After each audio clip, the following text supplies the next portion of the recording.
this is it. This is the week we talk about the speech that you're going to give for the first time in speech class in front of an audience. Now, I understand a few things. One of the things I understand is that you may be thinking to yourself, already? We're going to do this already? And the answer is there's really no time like the present. And then other people in here might be like, but I haven't gotten enough advice. I'm not ready for this. And I'm going to say, you are ready for this. And I also know something to be super important to keep in mind, that when you are experiencing anxiety associated with giving a speech, public speaking anxiety, sometimes the best way for me to give you advice is for you to experience the anxiety and become very aware of how your brain and your body is coping with this anxiety. Because I don't want you to get overwhelmed by your grade for this class. I want you to focus more on having an experience, getting some goals to improve, and then continuing to improve throughout the class. So this week in class and in Zoom classes, we're going to sign up for your very first speech.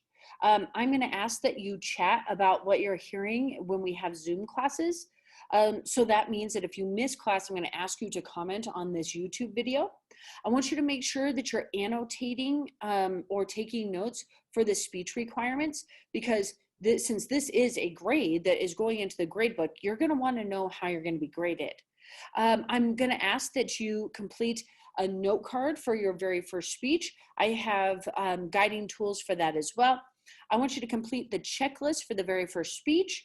That is attached to the packet. Then at home, I want you to practice your speech practicing guidelines that are outlined in the speech requirements. So if you are watching this video because you were not able to attend class or in-person learning, or you are a virtual learner and you're trying to make sure that you have everything done, there is a possibility that you have not signed up for your first speech yet, and you are now seeing it on Google Classroom. Now I'm back on Google Classroom here under the classwork section of Google Classroom, and I want to show you that there's going to be several things that should help and guide you through our very first speech that we're presenting in front of an audience. There's expectations and the rubric attached in a PDF format. There is an assignment for the checklist, which is due the morning, the day that you speak. There is a Google Drive that has everything from Google Slides, checklist, rubric, and expectations. It's all in one place. The class website, which gives you a ton of different links, including the sign up link.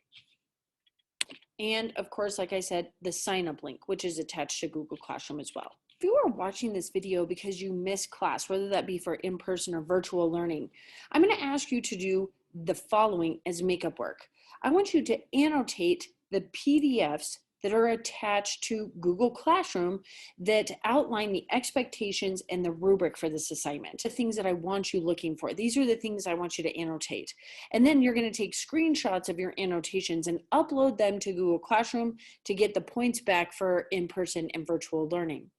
I'm going to ask you to look for the areas of the assignment that you do not understand, and I want you to highlight those areas.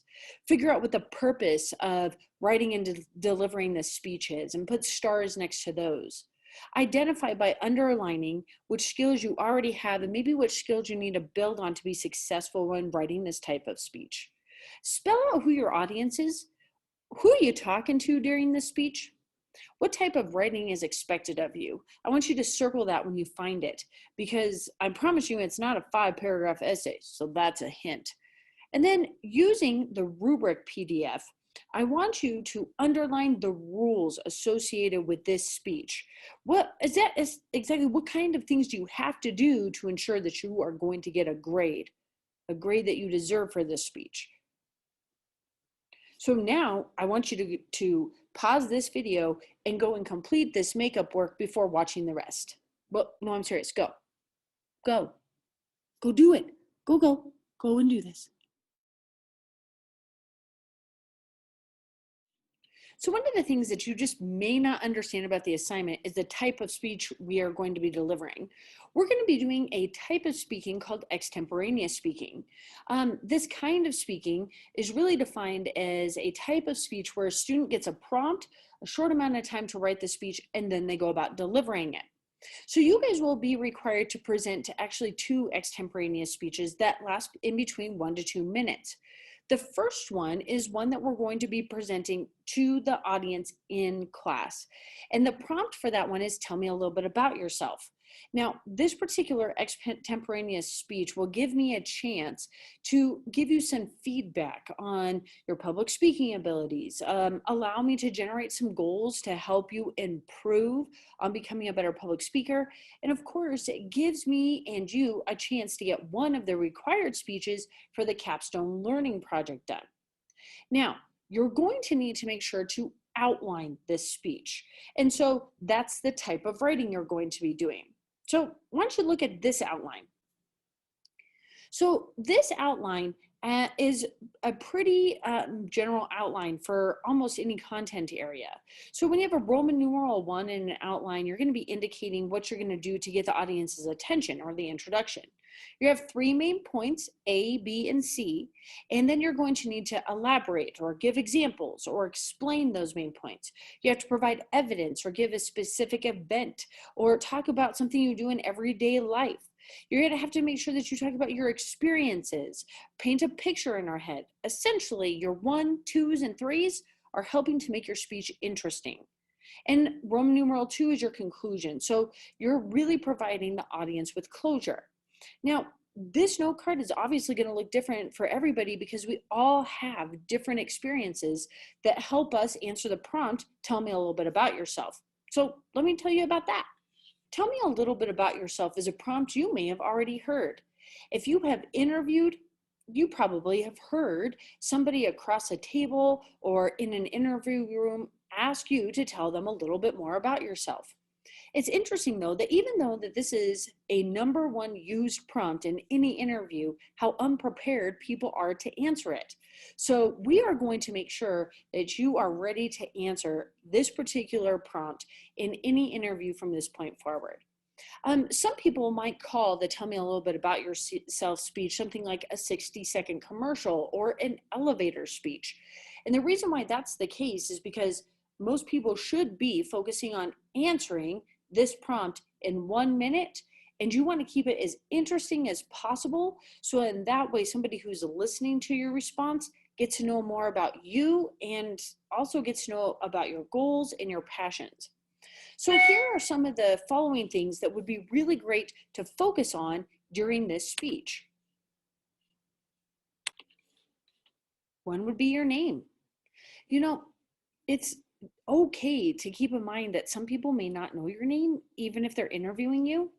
And something else to also think about is if your name is spelled differently or it's a name that maybe a lot of other people mispronounce, it's a really great idea to start with your name.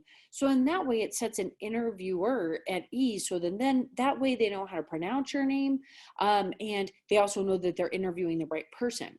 Okay. You may also want to talk about where you go to school right now. I find it to be quite intriguing that some people don't know where Johnstown is or Roosevelt High School is. So it might be a good idea to even explain that Roosevelt High School is a small school in Johnstown, Colorado. And Johnstown is located in between Loveland and Greeley. It might be a good way to get a personal connection going with somebody who's interviewing you. You can talk about when you're going to be graduating, the jobs that you currently had, currently have or had, extracurricular activities that you're passionate about. You can even talk about things like your GPA, honors and awards that you have, goals for your future, where you plan to attend college, or even some major accomplishments from your schooling or life. But you don't have to talk about all of them. Remember, this is a 3-point main point speech. So talking about school, extracurricular activities, and a job would be the perfect 3 main points. Or school, future plans, passions, and hobbies, that will work out perfectly. But I want you to keep in mind, the more main points that you add, the longer your speech gets. And for some speeches, it's great and even ideal to go over 1.5 to 2 minutes. But not with this speech. You're going to lose your audience. If they ask you to tell them a little bit about yourself, your speech should follow that format. A little bit, 1 minute to 2 minutes max.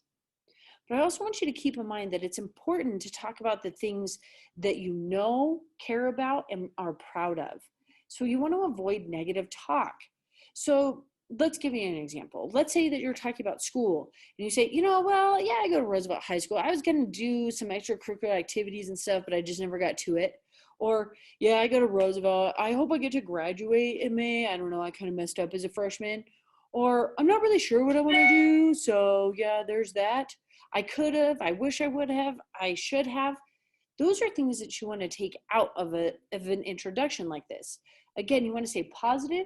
You want to be proud of yourself.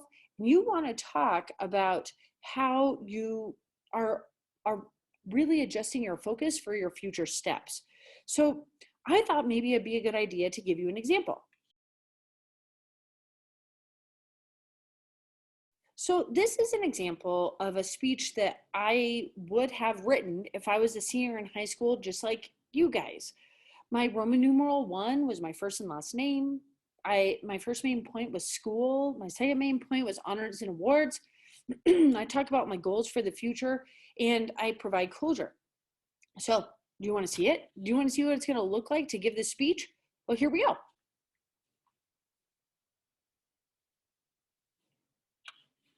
Why don't you tell us a little bit about yourself?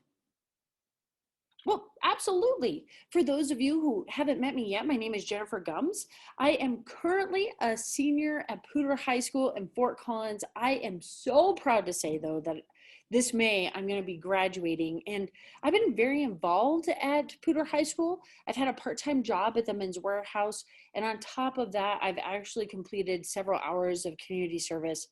But I have to say that I think what I'm most proud of related to my experiences at Poudre have been what I have done in the classroom. I'm a very dedicated student, and I have worked really hard to maintain my 4.0 GPA. And as a result, I've gotten several honors and awards. I've been involved in the National Honor Society, the National Vocational Technical Honor Society, and right now I'm even slotted to be one of Poudre High School's valedictorians. So I'm really hoping that I'm going to be able to accomplish that goal. Speaking of goals, though, I really genuinely have a focus for my next steps.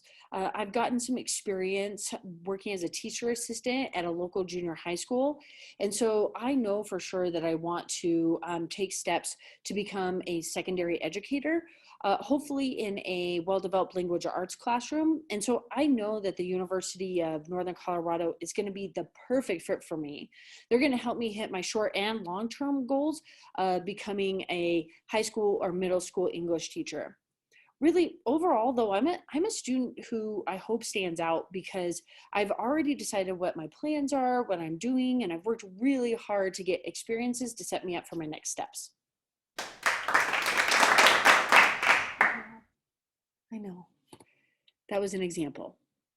Now, keep in mind something, that when you deliver this speech, it shouldn't sound like you're reading directly from an outline, like this. Why don't you tell us a little bit about yourself? Hi, my name is Jennifer Gums. I go to school. I will be graduating in May 1999. I have a part-time job and participate in various acts of community service. Throughout my high school career, I've worked hard to maintain my 4.0 GPA. This first speech should be more about the conversation. And the note card and the notes that you get to use to help guide your speech are there to make you feel more at ease. So when I tell you, or when I ask you, tell me a little bit more about yourself, that's your cue to start your speech. So what do I suggest of you now before we get back to virtual class on Wednesday and Thursday? Well, I ask you to outline your speech. Now, again, if you miss class and you're doing this as makeup work, you may choose to do this outline on a separate sheet of paper or on a note card that you have at home, or even on a Google Doc. Who are in person and you're rewatching this just to make sure you're getting things right, use those note cards, revise those note cards, highlight those note cards, because in class on Wednesday and Thursday, I'm going to guide you on how to practice this speech to make you feel more comfortable. Let's talk about how you're going to be graded. First, I'm going to be looking at your introduction, the content of your speech, the conclusion of your speech. I'm going to be looking at your eye contact, your posture and gestures. I'm going to be listening for poise, vocal expression, and enthusiasm. So I understand that that might be overwhelming, which is fine because this is your very first speech. And again, the reason to give this speech is for me to kind of get a starting point on what skills you have, where I can give you goals, and how I can help you improve throughout the semester. And so on the rubric, there are some areas that you should really pay attention to. And that is making sure you have a note card, which is worth 10 points, hit a minute to 2 minutes max, that is worth 5 points, complete the checklist, which is worth 10 points, give the speech, which is worth 30 points, and you should end up with a total of 55 points. So with this special TD offer, if you make sure that you have a note card, hit the time, do the checklist, and give your speech, you could guarantee yourself an A. You could get an A on your very first speech, because that's the point. Let's give a speech, see how it goes, and let me be the one to give you some goals and feedback to help guide you through the rest of the semester. Well, there it is, guys. You signed up for your first speech. You know what your first speech topic is about. You know how you're going to be graded. I think you're going to be ready. And so I hope I get to see you in class on Wednesday and Thursday. So you can ask me questions, we can practice, and we can be ready for that very first speech that you have in front of an audience.